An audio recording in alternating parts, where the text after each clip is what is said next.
Olha, eu tenho a satisfação de receber aqui nos estúdios da 98 FM o Fábio Marinho dos Santos. Agora não precisa tratá-lo mais como comandante, como ex-comandante, como coronel, porque ele está no quadro da reserva da Polícia Militar, né? Patente que ele conquistou de coronel, lógico, ao longo da sua brilhante carreira. Ninguém chega ao último posto da Polícia Militar por acaso, se não tiver um serviço de qualidade prestado à população.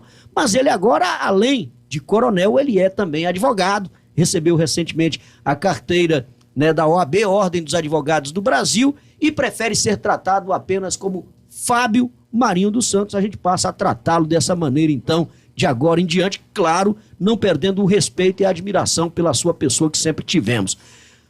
Fábio Marinho, boa noite, obrigado por aceitar o nosso convite, por estar conosco aqui no programa A Voz dos Vales.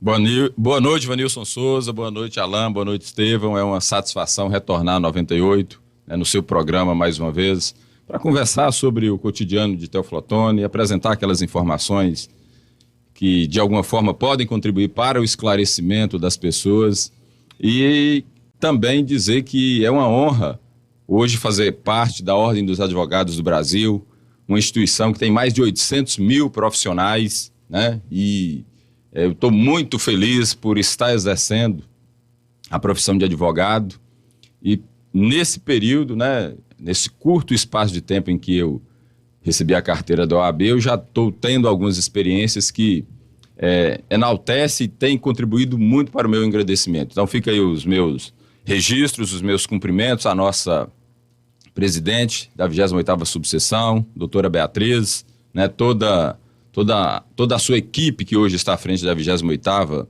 subseção da OAB, e fico aí à disposição das pessoas também, assim como fiquei no período em que atuei como policial militar. Alguma causa específica que o senhor será mais atuante como advogado?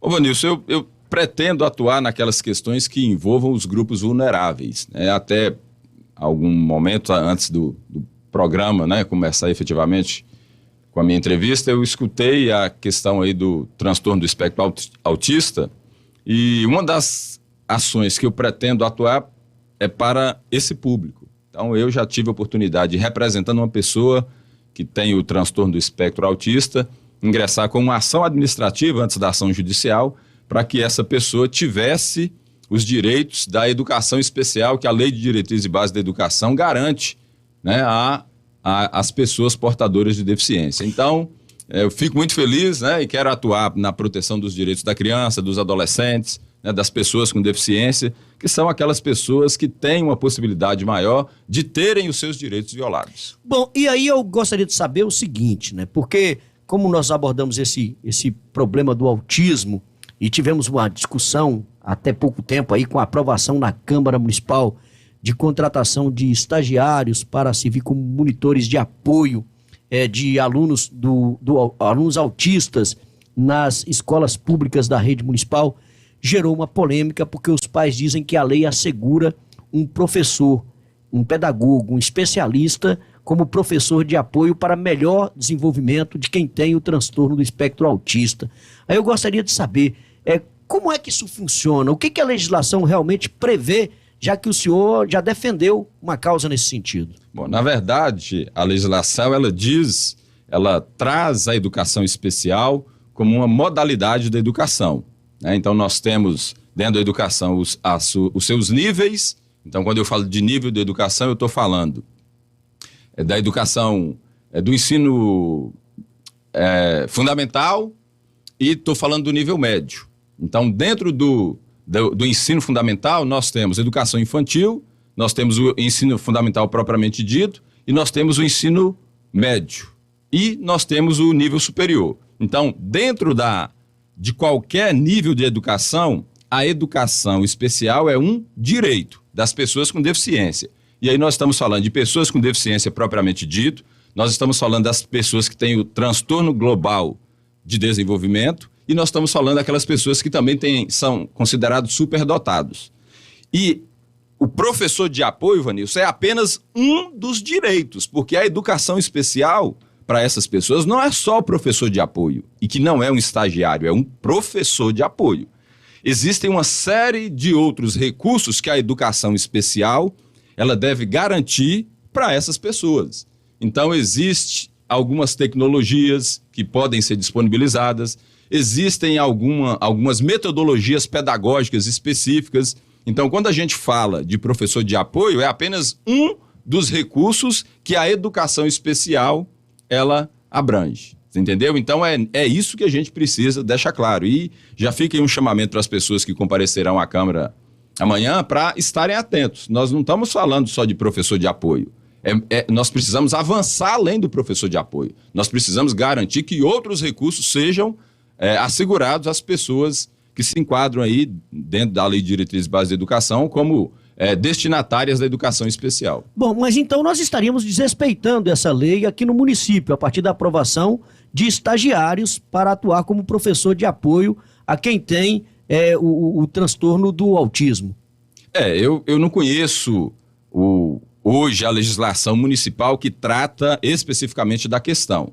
Mas existe o Plano Nacional de Educação, existe o Plano Estadual de Educação, existe a Lei de Diretrizes e Bases da Educação, existe o Estatuto da Pessoa com Deficiência. O deputado Bruno ele destacou aí alguns direitos que estão lá no Estatuto da Pessoa com Deficiência, e ela é muito clara nesse sentido de dizer que a educação especial, uma das possibilidades, um dos atendimentos especiais, a área da educação que deve ser ofertada é professor e não estagiário. Então, assim, até por não conhecer, vou até fazer questão de amanhã estar na Câmara Municipal para verificar quais são as terminologias do projeto, enfim, do que vai ser discutido e de alguma forma contribuir. Só fazer uma correção, quando eu falei dos níveis, eu falei da educação básica e do nível ensino superior. Então, é educação básica e nível superior. O ensino fundamental é uma das etapas da educação básica. Agora são 19h11 em Teófilo Otoni. A gente vai ter a oportunidade de abordar mais vezes esse tema aqui e a gente espera que todo o apoio e todos os direitos de quem tem o autismo ou quem tem qualquer outra necessidade especial possa ser garantido. Porque é direito. O país precisa respeitar aquilo que é direito dessas pessoas, né? E a gente torce muito para que isso aconteça, até porque só sabe o que é uma situação como essa quem vive na pele o dia a dia. E quem tem o autismo precisa ter um apoio especial para se desenvolver, porque tem habilidades, tem plenas condições de atuar, de trabalhar, de fazer N coisas como se não tivesse nenhum tipo de transtorno. Agora precisa ter o apoio para desenvolver bem as suas habilidades, recebendo os cuidados que elas precisam, que essas pessoas precisam, merecem e mais do que isso, tem direito assegurado por lei, né? Você falou muito bem, Vanilson, é um direito e por isso que as pessoas precisam conhecer os seus direitos. Já que nós tratamos dessa questão, né, das pessoas que têm o transtorno do espectro autista, existem outros direitos, inclusive previdenciários, né? Hoje é uma luta para algumas pessoas que têm o transtorno conseguirem esses direitos previdenciários. Então, fica até uma sugestão para que seja feita uma discussão mais ampliada e seja levado ao conhecimento da população quais são efetivamente os direitos. O deputado Bruno ele foi muito feliz quando trouxe, de uma maneira geral, né, os direitos de maneira resumida, mas a gente precisa avançar e talvez até uma campanha de conscientização, porque eu já tive em algumas comunidades rurais e percebi algumas pessoas que são portadoras de deficiência que não têm o direito previdenciário reconhecido. Então, não é algo que está longe da gente, a violação desses direitos. Agora são 19h13 em Teófilo Otoni, 19h13. Vamos mudar de assunto, porque daqui a pouco eu quero entrar nos bastidores da política, mas antes eu preciso falar de uma outra situação. Nós sabemos que o Fábio Marinho dos Santos foi alvo de algumas fake news, algumas notícias falsas difundidas em redes sociais e que isso estava sendo investigado aqui em Teófilo Otoni pela Polícia Civil. Parece que a polícia já conseguiu identificar pelo menos um dos suspeitos de autoria dessas notícias falsas. Quais foram essas notícias e o que se apurou até agora em termos de autoria dessas fake news? Bom, Vanilson, depois que encerrou o período eleitoral passado, eu percebi alguns amigos, né, que acompanhavam principalmente o Instagram e algumas páginas e grupos de WhatsApp, algumas pessoas dentro desses grupos e com perfis no Instagram, fazendo acusações e comentários em algumas publicações em que meu nome era circulado. No primeiro momento eu não dei muita importância, porque quando você se torna uma figura pública, efetivamente algumas pessoas vão gostar de você, outras não vão gostar, enfim, faz parte daquelas pessoas que têm uma trajetória pública. A crítica, desde que não se caracterize crime, enfim, a liberdade de expressão é um direito sagrado dentro da Constituição. Então, eu defendo a liberdade de expressão, mas defendo também que o Estado ele deve fornecer mecanismo para o cidadão identificar essas pessoas quando elas forem vítimas, no meu caso específico. E isso eu consegui, hoje eu tenho encontrado essa resposta no Estado. Nós vimos aquele PL das fake news, né, que está lá no Congresso para ser votado, vota, não vota, vota, não vota. Eu, particularmente, me posiciono contra uma relativização da liberdade de expressão. A Constituição diz que a liberdade de expressão ela é livre. O direito de informação ele independe de fronteiras, mas ele não é absoluto no sentido de ser livre para atacar, para acusar, para difamar, para caluniar, para injuriar. Então, quando isso acontecer, o Estado ele deve fornecer as ferramentas. E hoje, felizmente, a internet não é um mundo sem lei. Hoje você consegue, através de provocação do próprio Poder Judiciário e dos órgãos do Estado, né, os órgãos policiais, você consegue rastrear alguém chegando, inclusive, à casa, através do IP dessa pessoa. Então, depois das eleições, nós identificamos pessoas com codinomes falsos, perfis Bino, falsos. Russo, no próprio YouTube, né, criou Gmail falso e entrava dentro do YouTube e fazia comentários em algumas reportagens. Quando passou para a parte criminal, que foi atribuir a mim fatos caluniosos, aí eu decidi tomar providência. Então eu fiz um requerimento para a Polícia Civil para que fosse investigado e essas fake news elas fossem identificadas e que, como o período de campanha já se inicia, nós precisamos dar um basta. Então, um dos objetivos é fazer com que haja uma prevenção, para que as pessoas falem, olha, Marinho foi vítima, a Polícia Civil identificou, essa pessoa vai ser processada, a Justiça vai dar uma resposta que cada caso requer e nós temos que tomar cuidado. Então, o objetivo é fazer com que as pessoas tenham consciência, você que está sendo vítima, existe a possibilidade de identificar e responsabilizar essas pessoas. Antes, essas plataformas, as redes sociais, elas não forneciam informação em hipótese alguma. Então, a ideia era dar restrição absoluta. Depois de algumas decisões do Supremo Tribunal Federal, aliás, a própria legislação ela já colocava exceção no caso da prática de crimes em que havia a possibilidade das vítimas serem crianças, adolescentes e alguns públicos específicos. Mas agora não. Agora, depois de algumas decisões do Supremo Tribunal Federal, essas plataformas elas estão estão disponibilizando para os órgãos de investigação essas informações. Então, ledo engano daqueles que forem criar perfil falso para atacar a honra das pessoas. Por quê?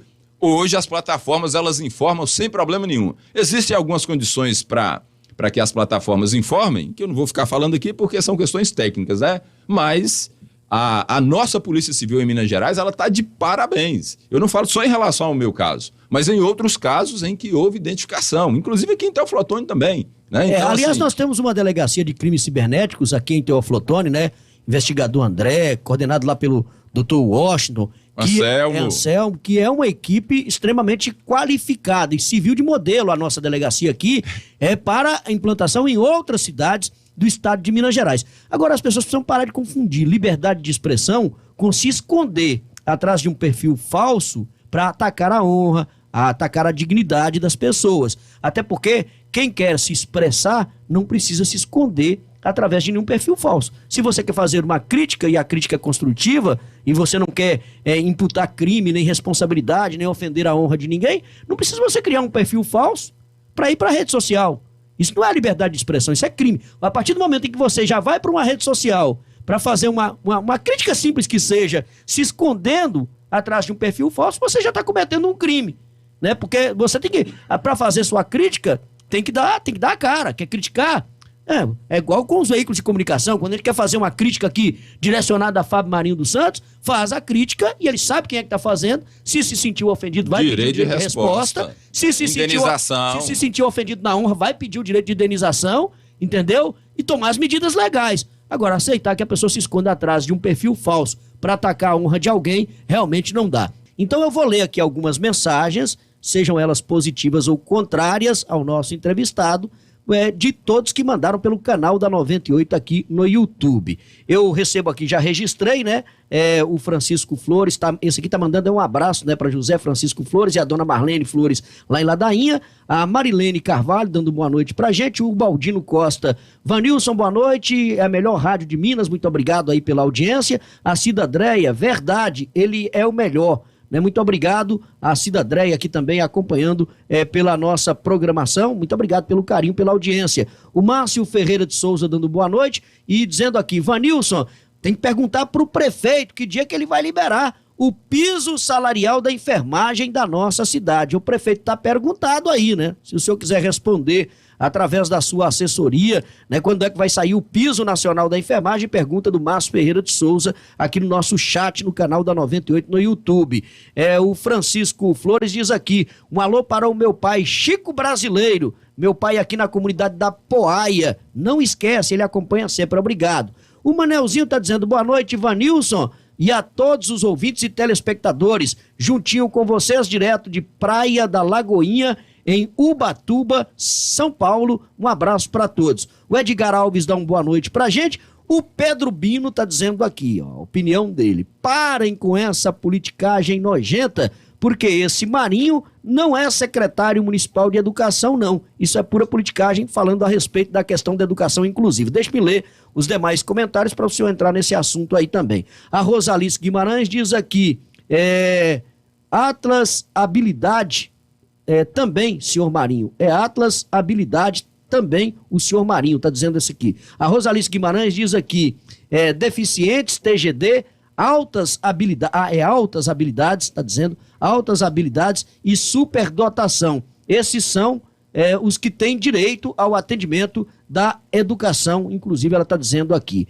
educação especial pela lei de diretrizes e bases, será garantido o atendimento em todos os níveis da educação ao longo da vida. O Pedro Bino volta com outro comentário dizendo aqui, ó, esse Marinho é um covarde, ele nunca defendeu os patriotas que foram presos lá em Brasília e porque nunca gravou um vídeo falando contra os abusos. Covarde só aparece para mentir. É a opinião do Pedro Bino e daqui a pouco você vai comentar sobre isso. Rosalice dizendo aqui, ó, ele não é secretário, mas é um cidadão e tem direito de dar a sua opinião e debater, para debater se tem conhecimento. Vamos respeitar senhor Pedro Bino. A própria internauta dando uma resposta para o Pedro Bino aqui no nosso chat. Eu vou ler mais comentários daqui a pouco, gostaria que você começasse falando sobre esses aí. Primeiro, ele diz que o senhor não é secretário de educação, que não deveria estar falando de educação inclusiva. E segundo, o chama até, né, de um termo forte aqui, diz que é covarde, nunca defendeu os patriotas que estavam presos lá em Brasília e nunca gravou um vídeo falando contra os abusos. Bom, primeiro, quando você se compromete a cumprir a lei, Ivanilson, você não pode descumprir a lei. Isso é um princípio lógico, né? Então, no período em que o militar ele está na ativa, ele tem os direitos políticos dele relativizados. Ele não pode se manifestar, ele não pode estar afiliado a partido político sob pena de recair sobre ele um regulamento disciplinar. Então, no caso de Minas Gerais, um código de ética e disciplina. Então, não é tão fácil. Você não vê militares com frequência, militares da ativa, assumindo posturas políticas no período em que estão à disposição, né, da sua respectiva força, seja Polícia Militar, seja Marinha, Exército, Forças Armadas, enfim. Né? Então, é o primeiro aspecto que o Pedro Bino precisa saber. Mas, na verdade, ele sabe. Esse Pedro Bino é mais um perfil fake. Ele é um policial militar. Ele foi identificado no inquérito policial militar, pela Justiça Militar, e ele, nos próximos dias, deve receber alguma citação do Poder Judiciário para responder, inclusive, pela sua conduta. Então, em relação ao Pedro Bino, eu estou falando de inclusive um mau policial militar, com uma ficha extremamente, né, desonrosa pelo serviço e pelo tempo que ele trabalhou na Polícia Militar. Então, eu não vou falar o nome dele aqui por uma questão até de princípio moral, Mas esse aí é mais um perfil falso. Pedro Bino é um perfil falso. Assim como Teofulândia, dentro do Instagram, é mais um perfil falso. Então, essas pessoas, elas vão responder criminalmente pelos seus atos. Então, as cenas dos próximos capítulos, você vai ver isso aí. O Marinho, como advogado, acionando o Poder Judiciário para responsabilizar criminalmente essas pessoas, né? Então, assim, recebo essa fala com naturalidade, porque, como eu te falei, você não consegue agradar todo mundo. E quando você exerce um poder disciplinar muito forte sobre aqueles que fazem uso da força, alguns não querem se submeter a esse controle. Então, enquanto comandante, eu fui um comandante que não coadunava com violência policial, era contra abuso de autoridade, cumpria a lei na risca, nos limites da lei, para que o cidadão não fosse penalizado, porque, como qualquer pessoa, eu sou um cumpridor da lei. Então, hoje, iniciaram-se os julgamentos daquelas pessoas que estiveram em Brasília no dia 8 de janeiro. Então, quer gostemos, quer não, quem vai dar uma resposta para esse fato, para as condutas de cada um, é o Poder Judiciário. Então, se o Poder Judiciário é que tem que decidir, eu não me sinto qualificado para ficar gravando vídeo, para ficar indo em redes sociais, até porque essa não é a minha postura. Eu sou alguém que observa, que dá o seu posicionamento quando é necessário, igual nesse momento, mas eu não aceito que a lei seja quebrada. Eu fiquei 30 anos e 2 meses na Polícia Militar cumprindo a lei. Então agora eu não posso descumprir a lei. Isso é um princípio lógico. 19h32. Deixe-me mandar um abraço aqui para o José Luiz Brant, está dizendo aqui, ó. Comandante Marinho fez apenas um teste quando saiu deputado e teve mais de 17 mil votos. Tamo junto, comandante Marinho, em 2024. É a opinião do José Luiz Brant. Já o Paulo Júnior faz aqui uma pergunta. Pergunta ao Marinho, ele até já o identifica como futuro prefeito, se ele já identificou quem fez a entrega da prefeitura por fazer alianças com pessoas erradas. Aí o Paulo Júnior diz aqui, não foi Daniel que ganhou, foi Marinho que perdeu por causa das escolhas, mas eu voto e faço campanha para ele de graça, tá dizendo aqui a opinião do Paulo Júnior. O Francisco Moza tá mandando um alô aqui para... Francisco Flores tá mandando um alô aqui para Moza Alexandrino, tive o prazer de estudar com ele. Tem aqui uma outra pessoa perguntando se o Pedro Bino já contratou o advogado. É o Lit Condman, tá perguntando se o Pedro Bino já contratou o advogado. A Márcia Iglesias está parabenizando o Marinho por contar mais uma vez, pode contar mais uma vez comigo. Votei e voto novamente. Boa sorte ao futuro prefeito. São as opiniões favoráveis e contrárias. A gente lê todas aqui. Viva a democracia, Vanilson. Viva a liberdade de expressão. É isso aí. Agora cada um responde pelas posturas que assumir. Felizmente a Constituição ela proíbe o anonimato. E, volto a destacar, o Estado tem que dar garantia para as pessoas de identificar essas pessoas que estão por trás de perfis falsos, do anonimato, para atacar outras pessoas. Aqui um outro ouvinte, né? Esse aqui não mandou o nome, né? Tá dizendo aqui o seguinte: sou fã desse Marinho. Se ele focar nele mesmo, esquecer Bolsonaro e outras coisas mais, vence tranquilo. É a opinião do ouvinte. Tem aqui também mais um que mandou pelo nosso WhatsApp da 98, dizendo aqui, ó, votei e voto nele de novo. São manifestações dos nossos ouvintes. Essa aqui é a Sandra, que se manifestou aqui no nosso WhatsApp. Tem muita manifestação. Eu agradeço, Anilson, essas pessoas que se manifestaram, né? E só em relação ao Paulo Júnior. Paulo, eu considero que a primeira participação ela foi muito inexperiente. Por quê? Porque eu deixei o comando do batalhão para mergulhar diretamente numa campanha política sem conhecer de marketing político, de estratégia política. Eu conhecia e aprendi a criar estratégias de prevenção à criminalidade. Conheceu a política dentro da própria política. Então, em 45 dias foi um espaço de tempo muito curto para você adquirir esse traquejo, né, que hoje eu considero que eu já adquiri em razão dessas duas participações. Então, assim, fico muito agradecido das manifestações, aqueles que expressaram a sua liberdade, né? Porque o voto ele é secreto, mas quando você vê alguém manifestando, isso te dá ainda mais energia para continuar acreditando e defendendo aquilo que é o interesse da coletividade. Para fechar a questão da fake news, o senhor identificou mais alguém? Tem mais um identificado já. Já pode citar o nome? Não, porque essa pessoa ela vai ser intimada pela Polícia Civil para prestar os esclarecimentos necessários e, a partir daí, esse procedimento policial ele será disponibilizado e, a partir desse momento, eu vou ingressar com as ações criminais e cíveis que o caso requer e aí sim nós vamos divulgar sem problema nenhum, né? O nome ou os nomes desses envolvidos, né? Há pelo menos outros 2 nomes envolvidos nesses perfis falsos. Bom, agora falando da política especificamente, né, da pré-campanha, que já podemos tratar isso como uma pré-campanha, já está começando a ferver aqui nos bastidores. Essa semana, a surpresa aí quando o prefeito Daniel Sucupira teria batido o martelo, chamado alguns pré-candidatos do PT e dito o seguinte: olha, o meu candidato de preferência para concorrer à sucessão municipal é o secretário de Serviços Urbanos, Tarcilei Mariniello de Brito. Lógico que isso causou uma insatisfação em outros pré-candidatos que ainda esperavam, tinham a esperança de ter o apoio do prefeito numa eventual candidatura. Entre eles, o secretário municipal de Agropecuária, o Lucas Miglio, que ontem, inclusive, a gente veiculou aqui um áudio dele, dizendo que tinha um acordo firmado com o prefeito de quem tivesse melhor nas pesquisas internas do grupo dele é que seria o candidato apoiado e que o prefeito teria descumprido esse acordo. Segundo ele estaria melhor nessas pesquisas. Eu gostaria de saber do senhor como candidato de oposição à administração municipal. Como é que está vendo esse imbróglio todo, esse suposto racha, né, envolvendo aí pré-candidatos do PT, que vai ter uma plenária que acontece no final de semana, e caso, por exemplo, o Lucas Miglio, que hoje é um pré-candidato, dentro da ala da atual administração, não seja candidato a prefeito pelo PT, ele teria como, seria possível abrir um diálogo e até uma possível aliança nesse sentido? Bom, Vanilson, eu já estive aqui conversando contigo em outras oportunidades e deixei claro que a minha pretensão ela não é de honra, é um aspecto moral, né? Ver a nossa cidade com uma nova administração, independente de quem esteja lá. Então não foi uma crítica direta aos atuais gestores. Em relação às decisões partidárias, Teófilo Otoni, tudo inicia-se mais cedo, inclusive essas discussões.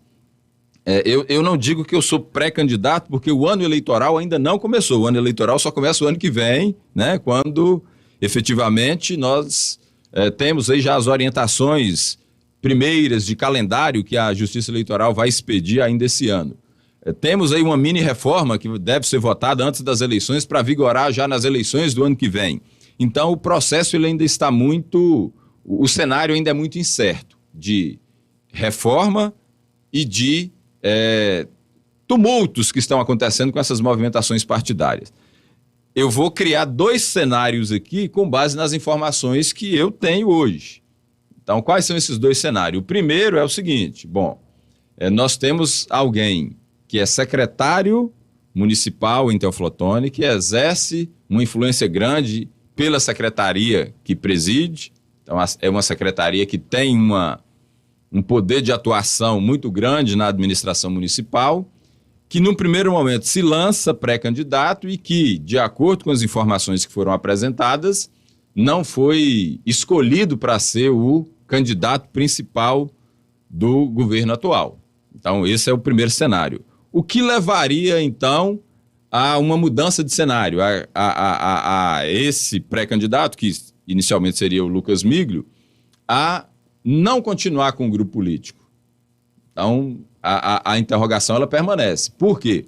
Porque se ele deixar o grupo político que ele está hoje para aventurar ou para se lançar numa candidatura própria, isso pode deixar resquícios no grupo atual.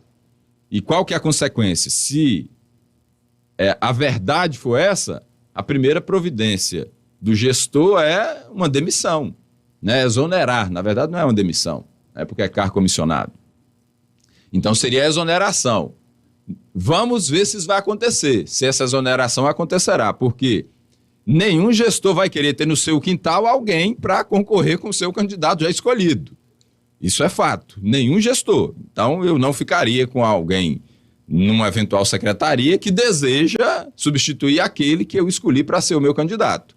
Então, se essa exoneração acontecer, pode ser um indicativo de que efetivamente há uma briga interna, né? Vamos usar um termo mais comum. haveria uma briga interna e o Lucas se lançaria para numa outra candidatura ou poderia se juntar a outros grupos, o que é perfeitamente compreensível. O outro cenário que é possível é que dentro da política nós temos muitas ações de desinformação. O que são as ações de desinformação?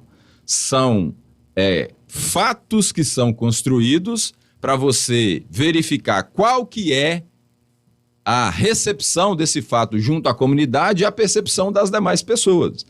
Então, eu estou te dizendo que nessa segunda análise, nesse segundo cenário que nós criamos, isso pode ser apenas uma estratégia para quê?